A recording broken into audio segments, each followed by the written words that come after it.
Good morning, students. Today I will discuss about the peptides, their classification, their nomenclature, and synthesis. Now, first of all, what are peptides? Peptides are the amides formed by condensation of amino group of one alpha amino acid with carboxyl group of another amino acid with elimination of water. This is one alpha amino acid, दूसरे के लिए यहाँ पर NH2 CHR COOH लिखिए, ठीक है. Water lost हो जाएगा. दो अल्फा एमिनो एसिड जब आपके कंबाइन करेंगे, ये सेम भी हो सकते हैं अल्फा एमिनो एसिड और ये आपके डिफरेंट भी हो सकते हैं, राइट. तो NH2CHR ये बॉन्ड आपका बन जाएगा C डबल बॉन्ड ONH. तो this is amide bond which is present in peptides COOH.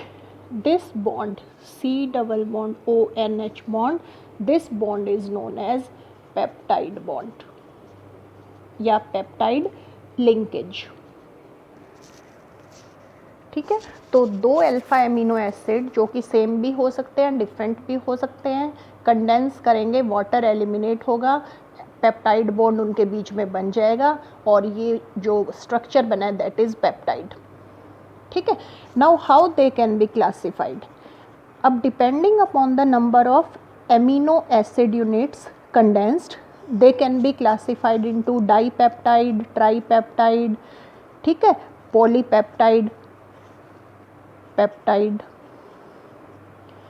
तो डाईपेप्टाइड जो दो एमिनो एसिड अगर कंडेंस होंगे, जैसे कि ये जो स्ट्रक्चर मैंने लिखा है दिस इज अ डाईपेप्टाइड, ये डाईपेप्टाइड का ही स्ट्रक्चर है क्योंकि दो एमिनो एसिड हमने कंडेंस किए हैं. ट्राईपेप्टाइड 3 और पॉली में मैनी 10 से ज़्यादा हम कंसीडर करते हैं, लेकिन थाउजेंड्स में भी होते हैं ये, तो दैट इज़ पॉलीपेप्टाइड. ठीक है. तो दिस इज़ अ डाईपेप्टाइड. और अगर पॉलीपेप्टाइड बनाना है आपने तो पॉलीपेप्टाइड में आप क्या कर सकते हो, पॉलीपेप्टाइड बनाने के लिए ये कंटिन्यू कर दो, एक और एमिनो एसिड इसके साथ कंबाइन करो, NHCHR COOH. ठीक है. और ये जो यूनिट है, ये बीच वाली एक यूनिट, ये N कर दो, तो this is now polypeptide in which many number of alpha amino acids combine together to form peptide bond that is called a polypeptide. ठीक है. This is how you can classify peptides. Now how you can name peptides. Peptides का आप nomenclature कैसे कर सकते हैं. Nomenclature करने के लिए आपको पता होना चाहिए, कोई भी अगर आपका एमिनो एसिड है, जैसे this is in general any amino acid, ये दिस इज ग्लाइसिन. ठीक है. हर एमिनो एसिड के अंदर एक फ्री NH3 प्लस ग्रुप होता है एक एंड पे, और एक एंड पे कार्बोक्सिलेट CO नेगेटिव ग्रुप होता है. जिस पर NH3 प्लस ग्रुप होता है एमिनो एसिड के, उस एंड का नाम होता है एन टर्मिनल, और जहाँ CO नेगेटिव ग्रुप आपका प्रेजेंट होता है उसका नाम होता है C टर्मिनल एंड. तो हर एमिनो एसिड के आपके दो एंड होंगे, एक एन टर्मिनल एंड, एक C टर्मिनल एंड. पेप्टाइड्स का नोमेनक्लेचर करते हुए बाय कन्वेंशन है ये L टर्मिनल एंड को लेफ्ट पे और R टर्मिनल एंड को राइट पे हमने रखना है. जैसे अब सपोज करो आपका NH3 plus CH2 C double bond O या CONH इकट्ठा ऐसे लिख रही हूँ, CH3 COO नेगेटिव। ये एक डाइपेप्टाइड है जो कि किससे मिलके बना है, this is glycine and this is alanine. तो क्या करना है आपने, N टर्मिनल एंड को बाय डिफ़ॉल्ट लेफ्ट पे और C टर्मिनल एंड को राइट पे। अब नेमिंग करते टाइम आपने क्या करना होता है, सबसे पहले आपको N टर्मिनल एंड पे जो प्रेजेंट है वो लिखना है।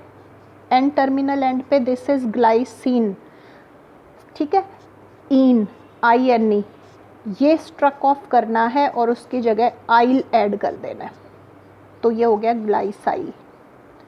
और नेक्स्ट एमिनो एसिड का एज सच ग्लाइसाइल एलेनिन इसका नाम हो जाएगा, और जिसको आप ग्लाइएला भी लिख सकते हैं। 3 लेटर कोड जो है ग्लाइसिन और एलेनिन के लिए ALA है, तो ग्लाइएला।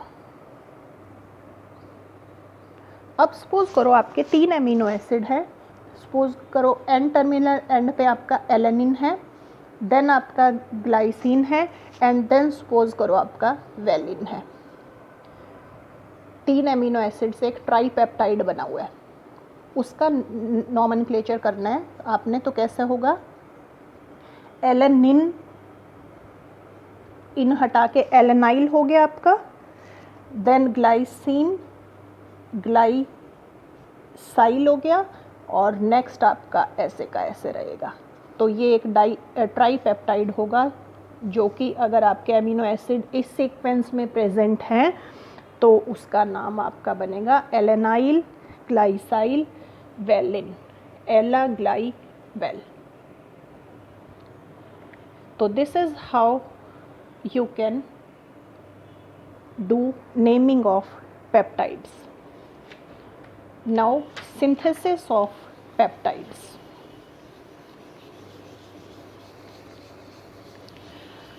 They can be synthesized by 2 methods, classical peptide method and Merrifield solid phase synthesis method. तो synthesis of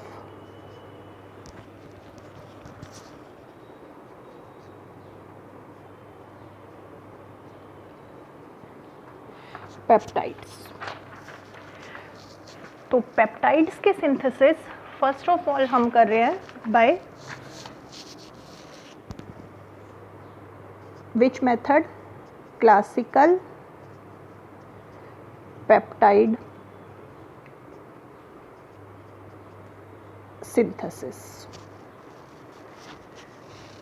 classical peptide synthesis में इन जनरल क्या होता है, जब भी हम एमिनो एसिड्स को रिएक्ट करते हैं, 2 एमिनो एसिड्स को हमने रिएक्ट किया, वाटर हमने निकालना है, तो नेचुरली डिहाइड्रेटिंग एजेंट की प्रेजेंस में हम इस रिएक्शन को करेंगे। तो क्या होगा कि NH2, एक एमिनो एसिड के NH2 और दूसरे के COOH ग्रुप के बीच में तो रिएक्शन होगी ही होगी, लेकिन देर आर इक्वल चांसेस कि पहले का COOH भी और दूसरे का NH2 भी कंबाइन कर जाए।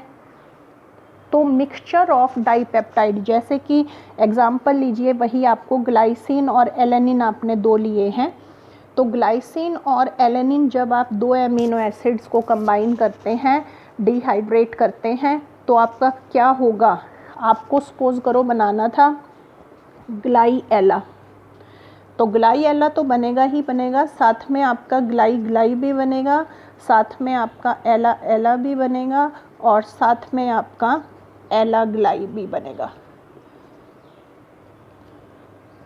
ठीक है, क्योंकि इसका NH2 ग्रुप इसके COH के साथ भी कर सकता है, और ऑपोजिट इसका COH ग्रुप इसके NH2 ग्रुप के साथ भी कर सकता है।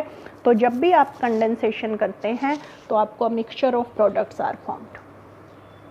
सेकेंडली, जब भी आप कंडेंसेशन करते हैं तो condensation is endothermic reaction. Endothermic reaction होती है, इसलिए इट डजंट अकर इजीली। तो उसके लिए हम क्या करते हैं, उसके लिए हम COOH ग्रुप जो है उसकी एक्टिविटी को इंक्रीज़ करते हैं, इसको हम चेंज करते हैं COCl में। तो carboxyl group is activated by converting it into acid chloride. अब हम सेकंड के साथ एमिनो एसिड के साथ करते हैं, लेकिन बात यहाँ पर भी वही रह जाती है हमारी कि mixture of amino acids are formed.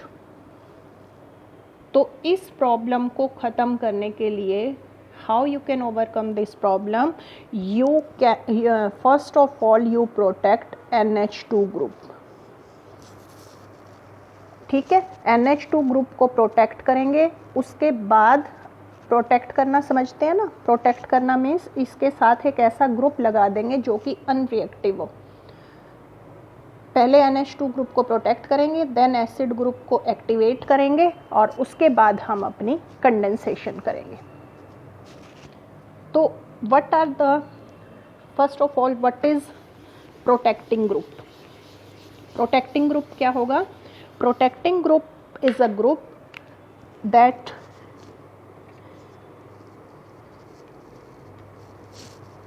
Makes the reactive group unreactive. Reactive group को अनरिएक्टिव कर देता है ताकि उसमें अब अनडिज़ायरेबल रिएक्शन हम प्रिवेंट कर सके। तो प्रोटेक्टिव ग्रुप की कुछ खास बातें होनी चाहिए। एक तो प्रोटेक्टिव ग्रुप आपका that should be easy to introduce, उसको इंट्रोड्यूस करना यानी कि उस ग्रुप में लगाना आसान होना चाहिए। ठीक है। Second, it should be stable under given reaction conditions. जो हमें रिएक्शन कंडीशंस चाहिए उसके अंडर वो स्टेबल होना चाहिए। Then it should be easily removable, कि जब हमारी रिएक्शन हो गई, हमें पेप्टाइड हमने बना लिया, तो उसका रिमूवल भी उतना ही आसान होना चाहिए। उससे हमारे पेप्टाइड बॉन्ड पे जब हम इसकी रिमूवल करें तो पेप्टाइड बॉन्ड पे कोई इफ़ेक्ट नहीं आना चाहिए। तो ये आपकी उस प्रोटेक्टिव ग्रुप की कुछ कंडीशंस उसको फुलफिल करनी चाहिए। तो first of all we will discuss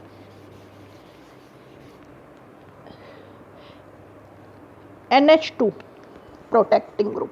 हम COOH पे भी लगा सकते हैं और NH2 पे भी। हम NH2 पे ही लगाते हैं, COH को जनरली हम एक्टिवेट करते हैं, बट हम दोनों के करेंगे। तो NH2 प्रोटेक्टिव ग्रुप आपका क्या होगा, जो कि NH2 ग्रुप को आपके एक ऐसे ग्रुप में कन्वर्ट कर देगा जो कि अनरिएक्टिव होगा, और अब वो एसिड क्लोराइड के साथ रिएक्ट करके आपका पेप्टाइड बॉन्ड बनाएगा। राइट। तो आप यहाँ पे स्टडी करेंगे। First is benzyl oxy carbonyl group. This is C6H5 CH2 benzyl है ये, OCOCl। ठीक है, ये ग्रुप आपका होता है बेंजाइल ऑक्सी कार्बोनिल। जैसे कि अब आपने कोई भी एमिनो एसिड लिया, NH3+ CHR COO नेगेटिव, तो ये ग्रुप यहाँ लग जाएगा C6H5 CH2 OCO NH CHR COO negative. ठीक है। तो first of all you can use benzyl oxy carbonyl, और बेंजाइल ऑक्सी कार्बोनिल के अलावा आप एक और यूज़ करते हैं tertiary butoxy carbonyl. Tertiary butoxy carbonyl आपका क्या होता है, नेम से ही पता चल रहा है, टर्शरी ब्यूटाइल ग्रुप होगा CH3 थ्राइस C। ये ग्रुप होगा OCO, ये टर्शरी ब्यूटाइल हो गया OCO। ठीक है। Benzyl oxy carbonyl, tertiary butoxy carbonyl, BOC हम इनको शॉर्ट फॉर्म में बोलते हैं, butoxy carbonyl, benzyl oxy carbonyl. तो BOC प्रोटेक्टिव ग्रुप हमने लगा देना है। रिएक्शन दिखाने की मुझे ज़रूरत नहीं है। जस्ट क्या होगा, अगर आपने ये लिया है, ये तो बेंजाइल ऑक्सी कार्बोनिल की मैंने दिखाई थी। अगर आपने टर्शरी ब्यूटॉक्सी लिया है तो यहाँ हो जाएगा CH3 thrice CO।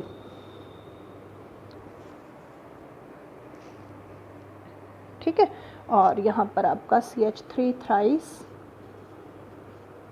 C CO, ये आपका बन जाएगा अगर आप टर्शरी ब्यूटॉक्सी कार्बोनिल लेते हैं तो ये दो आपके प्रोटेक्टिव ग्रुप हैं जो कि आप यूज़ करते हैं, benzyl oxy carbonyl and tertiary butoxy carbonyl. Then COOH protective group. COOH protective group आपका क्या होता है, जस्ट आपने एस्टर में चेंज कर देना है। COOR ग्रुप है आपका, इसको एस्टर में चेंज कर दो। COOH ग्रुप है, COOR में चेंज कर दो। वो R ग्रुप आपका मिथाइल, इथाइल, बेंजाइल कुछ भी हो सकता है, ठीक है। जैसे कि आपका एमिनो एसिड था NH3 plus CHR COO negative था ना, तो आपने बेंजाइल क्लोराइड से सपोज करो उसकी रिएक्शन करी तो ये बन गया। अब आपका ये ग्रुप इनएक्टिवेट हो गया, अब आपका यहाँ से रिएक्शन होगी। तो either you can protect NH2 group by adding benzyl oxycarbonyl or tertiary butoxycarbonyl, or you can protect carboxyl group by converting it into ester. Then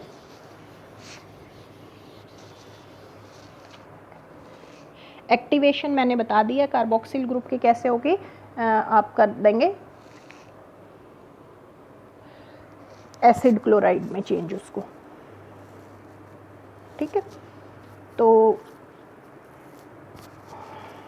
जैसे आपने अब 2 का बनाना है तो आप क्या करेंगे, C6H5CH2O CO NHCHR। पहले तो आपने क्या किया, ये आपका एमिनो एसिड था ये वाला, उसको बेंजाइल ऑक्सी कार्बोनिल से ट्रीट करके NH2 ग्रुप को प्रोटेक्ट कर दिया। देन ये प्रेजेंट था हमारा COO नेगेटिव की फॉर्म में, इसको आपने SOCl2 के साथ कन्वर्ट करके चेंज कर दिया, एक्टिवेट करना है इस ग्रुप को COCl में। अब आप अनदर एमिनो एसिड की इसके ऊपर रिएक्शन करेंगे, ठीक है। THF की प्रेजेंस में हम करते हैं, जनरली हम नॉन पोलर सॉल्वेंट लेते हैं, लो पोलैरिटी का सॉल्वेंट लेते हैं, उससे रेसिमाइजेशन नहीं होती। C6H5CH2O CO NHCHR CO NHCHR suppose करो डैश था ये COOH, ये आपका डाईपेप्टाइड बन गया। लेकिन अभी ये क्या है, प्रोटेक्टेड डाईपेप्टाइड है। प्रोटेक्टेड डाईपेप्टाइड समझते हैं ना, इसके अंदर प्रोटेक्टिव ग्रुप लगा है, ये प्रोटेक्टिव ग्रुप लगा हुआ है इसके अंदर, बेंजाइल ऑक्सी प्रोटेक्टिव ग्रुप। अब हमें इस ग्रुप को रिमूव करना है, ये लिखा रहने दिया है मैंने। Now I am discussing about the removal of protective groups. अगर प्रोटेक्टिंग ग्रुप आपका बेंजाइल ऑक्सी कार्बोनिल है, बेंजाइल ऑक्सी कार्बोनिल को आप 2 तरीके से, मैं ऊपर एरो चला रही हूँ, आप 2 तरीके से रिमूव कर सकते हैं। फर्स्ट तो आप इसकी कैटालिटिक रिडक्शन कर दें, hydrogen in presence of palladium, तो भी रिमूव हो जाएगा ये। और सेकंड आप इसको ट्रीट कर दें with HBr in presence of acetic acid. जब आप H2 पैलेडियम लेंगे तो आपका टोल्विन निकल जाएगा, और जब आप ये लेंगे तो आपका बेंजाइल ब्रोमाइड की फॉर्म में ये ग्रुप आपका एलिमिनेट हो जाएगा, and you will get your dipeptide NH3 plus CHR CO NH CHR dash COO negative. ये तो था आपका बेंजाइल ऑक्सी ग्रुप को रिमूव करना। सपोज करो आपका टर्शरी ब्यूटॉक्सी था यहाँ। टर्शरी ब्यूटॉक्सी आपका क्या होता है, CH3 थ्राइस O। ये ग्रुप आपका है, BOC प्रोटेक्टिव आपका पेप्टाइड है। उसको आप कैसे रिमूव कर सकते हैं? उसको एक तो आप HBr एसिटिक एसिड से ही रिमूव कर सकते हैं,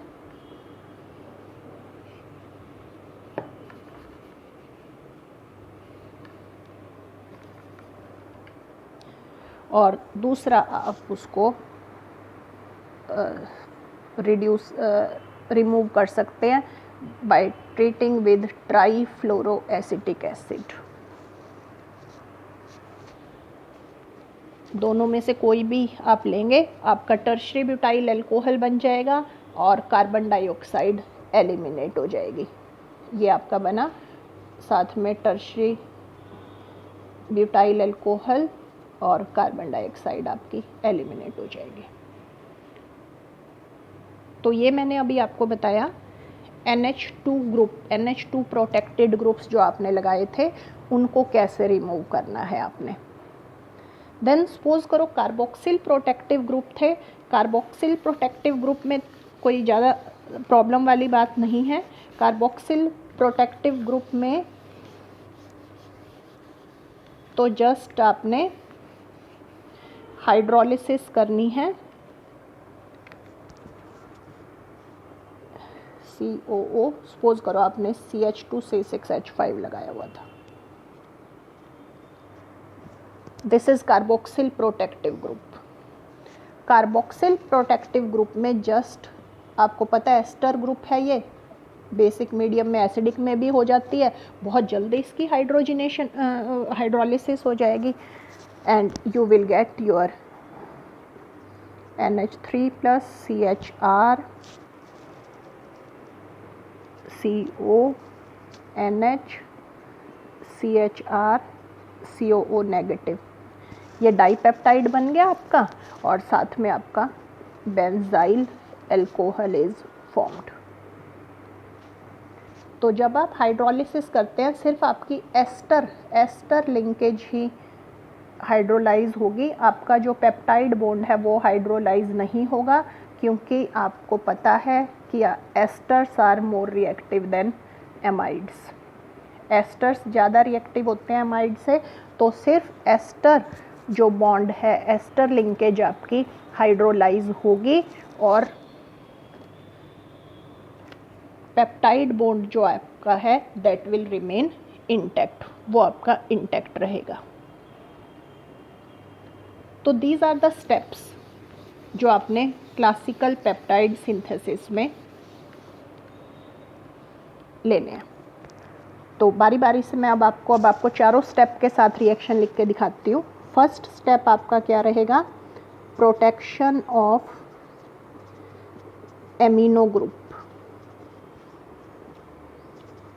बेंजाइल ऑक्सी लिया मैंने, कार्बोनिल, ग्लाइसिन में ले रही हूँ, उसके साथ लगा दिया C6H5 CH2O NH CH2 COO negative COOH।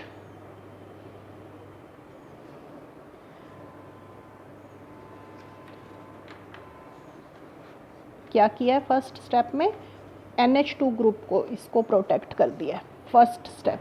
Second step आपका क्या रहेगा, अब activation of carboxyl group, COOH group की कार्बोक्सिल एक्टिवेशन करनी है।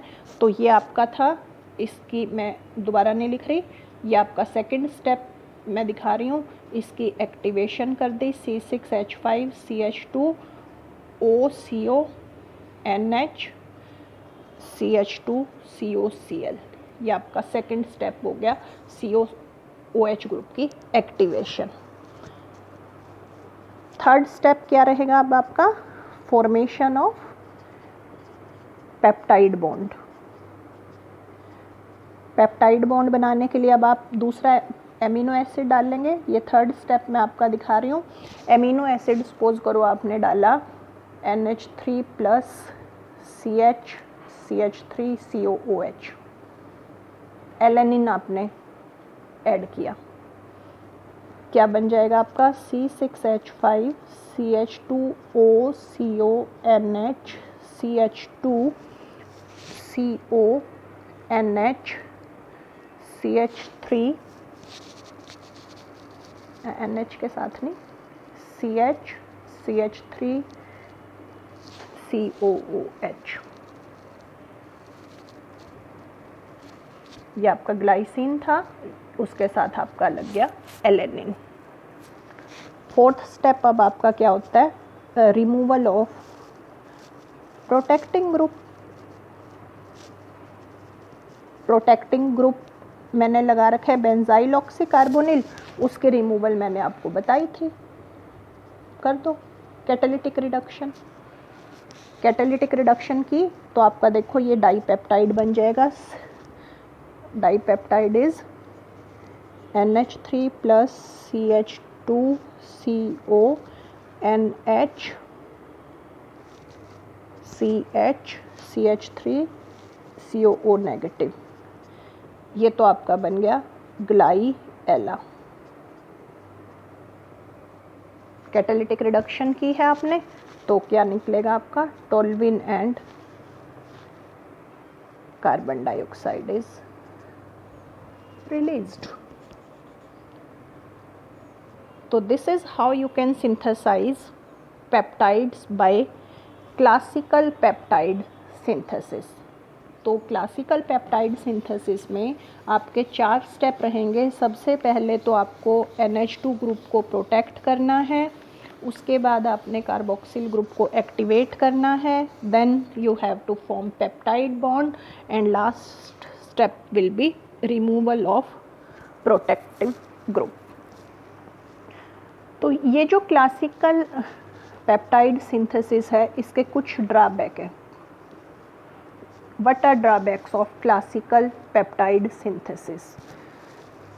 फर्स्ट, आप देख रहे हैं कि इसमें आपको स्टेप वाइज कंडेंसेशन करनी है एमिनो एसिड मॉलिक्यूल्स की।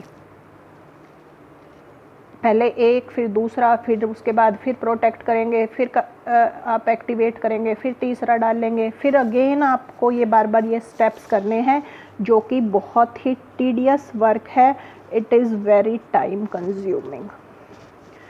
lot of steps are involved, protection, activation, then condensation and then again deprotection। तो आपका एक यूनिट लगेगी डाइपेप्टाइड। फिर ट्राईपेप्टाइड बनाने के लिए अगेन आपको यही प्रोटेक्शन, एक्टिवेशन, कंडेंसेशन, डीप्रोटेक्शन। तो लॉट ऑफ स्टेप्स आप करते हैं। तो इसीलिए जनरली हम 2 to 10 अगर अल्फा एमिनो एसिड्स हमें कंडेंस करने हैं, यानी कि डेकापेप्टाइड बनाना है, तो वहाँ तक तो हम इसको यूज़ कर लेते हैं। इसके बाद हम इस मेथड को यूज़ नहीं करते। क्यों नहीं यूज़ करते? क्योंकि हर स्टेप पे जो यील्ड है वो 80% ही मिलती है हमें। तो finally you will get very low yield, क्योंकि प्रोसेस में नंबर ऑफ स्टेप्स हमें करने हैं, तो यील्ड हर स्टेप पे डिक्रीज़ होती जाती है। 2 एमिनो एसिड्स आपने कंबाइन किए तो आपका जो डाइपेप्टाइड है वो 80% आपको यील्ड मिलेगी। सपोज करो आपको ट्राईपेप्टाइड बनाना है तो 80% ऑफ 80, फिर से 80% मिलेगी तो 64% आपको यील्ड मिलेगी।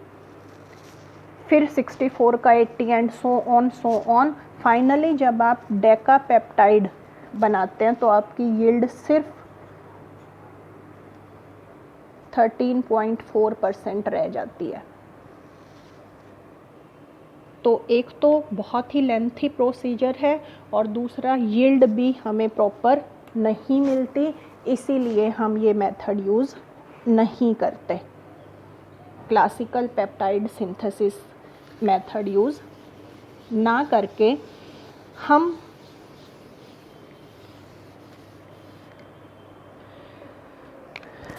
जो मेथड यूज़ करते हैं that is Merrifield solid phase peptide synthesis. Merrifield scientist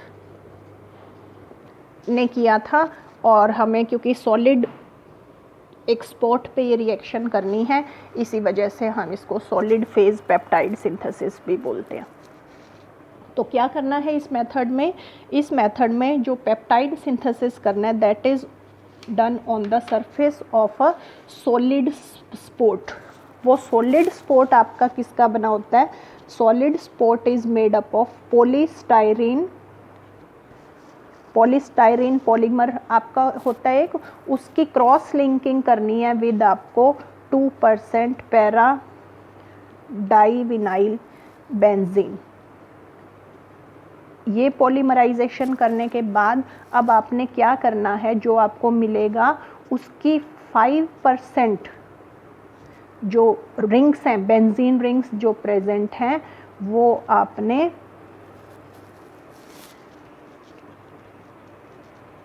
CH2Cl आपको सब्स्टिट्यूएंट्स के साथ मिलेंगे। जब आप पॉलीस्टाइरीन को 2% पैराडाइविनाइल बेंजीन के साथ क्रॉस लिंकिंग करेंगे तो लगभग आपकी 5% बेंजीन रिंग जो है आपकी इस ग्रुप से, CH2Cl ग्रुप से प्रेजेंट होगा उन पे। तो दिस इज, ये CH2 होता है, चेन कंटिन्यू दिखाइए, CH2 CH CH2 CH CH2 CH CH2 CH, इस तरह से ये आपकी चेन हो गई। ठीक है, CH के साथ बेंजीन रिंग, CH के साथ आपकी बेंजीन रिंग्स प्रेजेंट होंगी और 5% रिंग आपकी CH2Cl लगा होगा। तो CH2Cl दो रिंग छोड़ के आपने दिखा दिया। ये आपका है क्लोरोमिथाइलेटेड पॉलीस्टाइरीन पॉलीमर। इस पॉलीस्टाइरीन पॉलीमर को, जो कि आपने क्लोरोमिथाइलेटेड किया हुआ है, उसके साथ आपको रिएक्शन करनी है। इस पॉलीमर की क्या खास बात है? एक तो ये पोरस होता है नेचर में, इसको हम स्मॉल बीड्स की फॉर्म में हम इसको यूज़ कर सकते हैं और स्मॉल बीड्स की फॉर्म में यूज़ कर सकते हैं। तो जो सॉल्वेंट्स हम लेंगे that can easily percolate into the polymer. Polymer के अंदर आराम से परकोलेट हो सकता है। ये इस पॉलीमर, ये सॉलिड स्पॉट का हमारा एडवांटेज है। तो इस पॉलीमर को हम रिप्रेजेंट करेंगे इस फॉर्म में। इतना बड़ा लिखना तो हमारे लिए मुश्किल है ना, तो हम इसको लिखेंगे पॉलीमर और CH2Cl ग्रुप। इस तरह से हम इसको रिप्रेजेंट कर रहे हैं अपने सॉलिड स्पॉट को। तो क्या करना है आपको? फर्स्ट स्टेप आपका क्या रहेगा? आपको वही प्रोटेक्टिव ग्रुप BOC लगा के, मैं पूरा नहीं लिख रही, अब BOC लिख दिया मैंने। ये आपने एमिनो एसिड ले लिया अपना, NH2 प्रोटेक्टिव ग्रुप आपने इसके ऊपर लगा रखा है।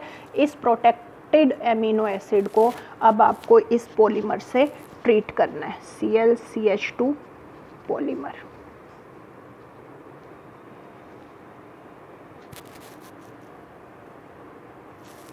कर दिया। ट्राई इथाइल एमीन की प्रेजेंस में हम इसको करते हैं, HCl हमारा निकल जाएगा। हमें क्या मिल जाएगा? BOC NH CHR CO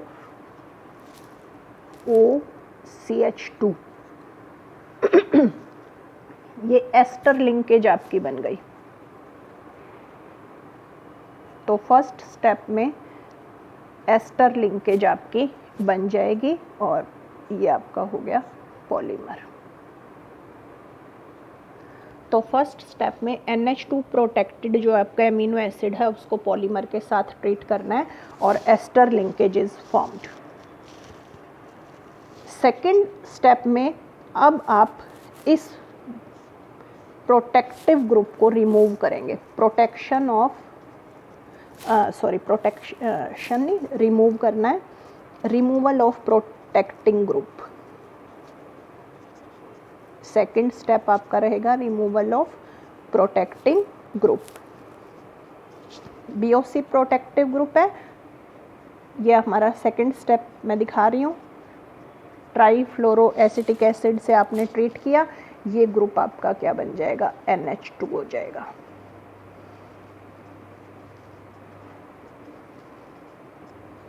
this is your second step, जिसमें आपको क्या करना था, जो NH2 प्रोटेक्टिंग ग्रुप है उसको आपने रिमूव कर देना था।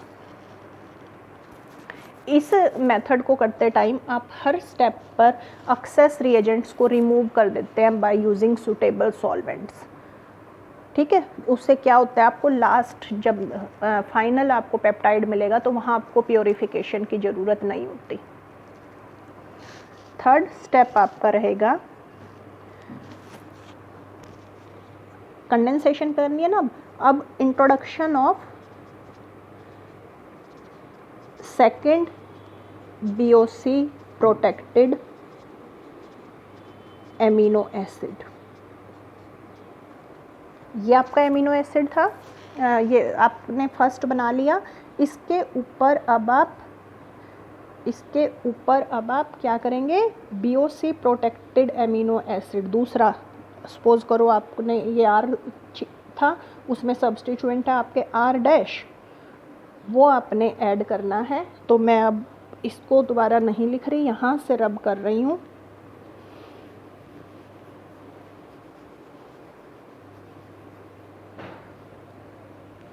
ये आपका बना हुआ था सेकंड स्टेप में ये बना हुआ था। इसके ऊपर अब आपने BOC प्रोटेक्टेड एमिनो ग्रुप डालना है।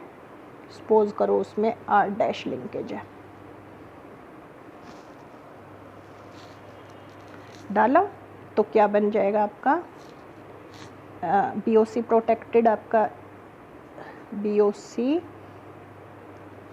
NH CH R'CO, यहाँ इसके और इसके बीच में अमाइड बॉन्ड आपका बन जाएगा CONH CHR COOCH2 and polymer.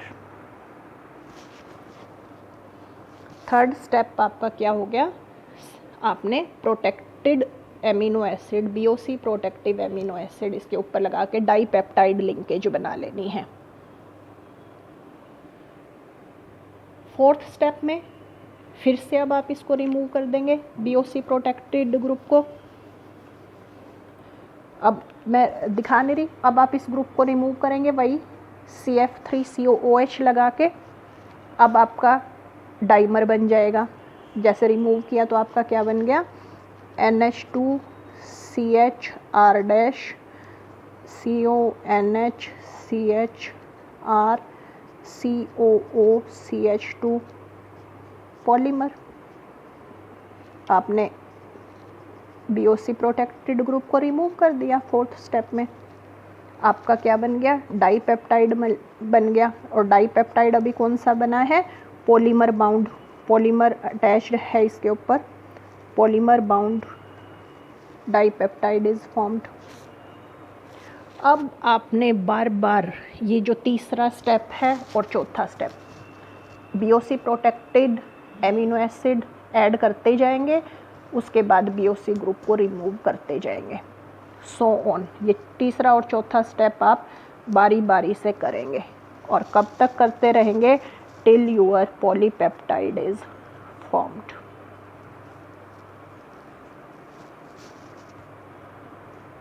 Polypeptide bound polymer बन जाएगा। पॉलीपेप्टाइड, अभी पॉलीपेप्टाइड जो पॉलीमर बना है उसके ऊपर ये आपका लगा हुआ है ग्रुप CH2 पॉली। ये ग्रुप अभी लगा हुआ है। इस ग्रुप को कैसे रिमूव करते हैं? इस ग्रुप को रिमूव करना है आपने bye treatment with anhydrous HF। जब आप इसको HF के साथ ट्रीट करेंगे तो देखो अब आपका क्या हो गया, NH2CH R-CO NHCH RCO, ये आप N मॉलिक्यूल्स आपने दिखा दिए, NHCHR COOH, ये तो आपका बन गया पॉलीपेप्टाइड। और साथ में आपका this group is removed in form of HOCH2 polymer.